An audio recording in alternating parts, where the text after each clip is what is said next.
आज हम डिस्कस करेंगे लंग कैंसर के बारे में। और अगर हम अपने टाइटल में वर्ड कैंसर की बात करें तो कैंसर एक डिजीज है जिसमें नॉर्मल सेल, कोई भी बॉडी का जो सेल है वो बहुत ज़्यादा ग्रो करे, या फिर हम कह सकते हैं कि वो बहुत ज़्यादा डिवाइड करे, या फिर हम कहेंगे कि ये सेल इतना डिवाइड करता है कि वो कंट्रोल में नहीं रहता।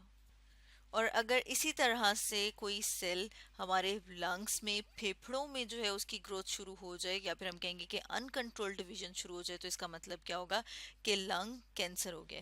जैसे यहाँ पर हम अपने सामने डायग्राम में देख रहे हैं कि जो सबसे पहली डायग्राम है उसमें हमें नॉर्मल हेल्दी फेफड़े नजर आ रहे हैं। लेकिन जब हम देखते हैं साथ वाली डायग्राम में तो हमें नजर आ रहा है कि वहां पर कैंसर की अर्ली स्टेजेस है, यानी कि जो सेल है उन्होंने बहुत ज्यादा डिवाइड करना शुरू कर दिया है। यानी कि पहले अगर एक सेल था उससे तकसीम होके दो, दो से चार, और इसी तरह से हम देख रहे हैं आठ के वो डिवाइड करते जा रहे हैं। वो अब डिवीजन उनकी जो है वो कंट्रोल में नहीं है। इसी तरह से हम देख रहे हैं कि जब कैंसर जो है वो बढ़ता ही जा रहा है।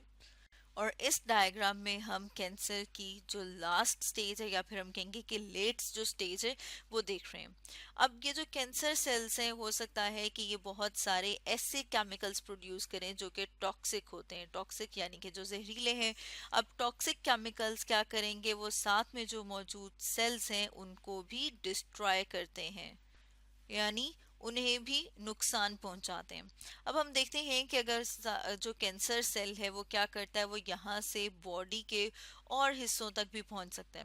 जैसे यहाँ पर हम देख रहे हैं कि वो जो सेल्स हैं, या फिर हम कहते हैं कि वो ग्रुप ऑफ सेल्स, उन्हें हम ट्यूमर भी कह सकते हैं क्योंकि वो एक जगह पर मौजूद है, तो हम उसे क्या कह रहे हैं कि वो क्या है, वो ट्यूमर है।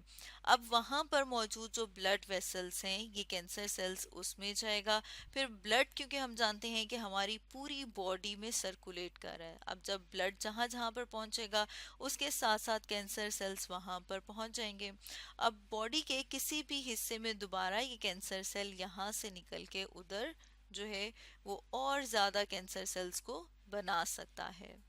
ये जो प्रोसेस है, या फिर हम कहते हैं कि ये जो अमल है जिसमें हम देख रहे हैं कि कैंसर सेल बॉडी के एक हिस्से से दूसरे हिस्से तक पहुंच जाता है और फिर उस हिस्से को भी डैमेज करता है, नुकसान पहुंचाता है, तो इस प्रोसेस को कहा जाता है मेटास्टेसिस। जैसे कि हम बात कर रहे हैं लंग कैंसर की, तो हम देखते हैं कि लंग कैंसर जो है वो बहुत ही ज़्यादा नुकसानदेह है, लाइफ थ्रेटनिंग डिजीज़ है। क्योंकि अगर हमारे फेफड़े, हमारे लंग्स जो है वो डैमेज हो जाएंगे तो हम सांस नहीं ले पाएंगे। जो सांस लेने का अमल है वो बहुत ही मुश्किल, बहुत ही दुश्वार हो जाएगा।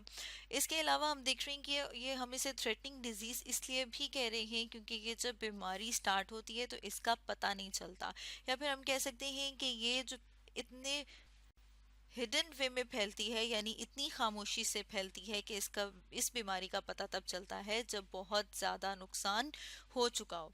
अब अगर हम साथ में ये देखें कि जो कैंसर है, या फिर जो हम बात कर रहे हैं कि जो लंग कैंसर है उसकी मेन वजह क्या है, तो हम देखते हैं कि स्मोकिंग, यानी कि जो सिगरेट पीते हैं, अगर हम उनको कंपेयर करें उन लोगों से जो सिगरेट नहीं पीते, तो ये देखा गया है कि जो लोग स्मोकिंग करते हैं, सिगरेट पीते हैं, उनमें कैंसर, लंग कैंसर बहुत ज़्यादा है। तो इसलिए कहा जा सकता है कि जो स्मोकिंग है उसकी वजह से भी लंग कैंसर होता है, क्योंकि हम जानते हैं कि जो सिगरेट स्मोक होता है, जो सिगरेट का धुआं, जैसे यहाँ पर हम अब इस डायग्राम में देख रहे हैं कि सिगरेट का धुआं है, इसके अंदर 4000 से ज़्यादा केमिकल्स होते हैं। और उन 4000 में से भी जो 60 ऐसे केमिकल्स हैं जिन्हें के कार्सिनोजिन कहा जाता है। कार्सिनोजिन उन खास किस्म के केमिकल्स को कहा जाता है जो कि कैंसर की वजह बन सकते हैं। इसके अलावा अगर हम बात करें तो हम देखते हैं कि जो हवा में पोल्यूशन है, यानी कि जो माहौल में आलूदगी है, वो भी वजह बन सकती है लंग कैंसर की।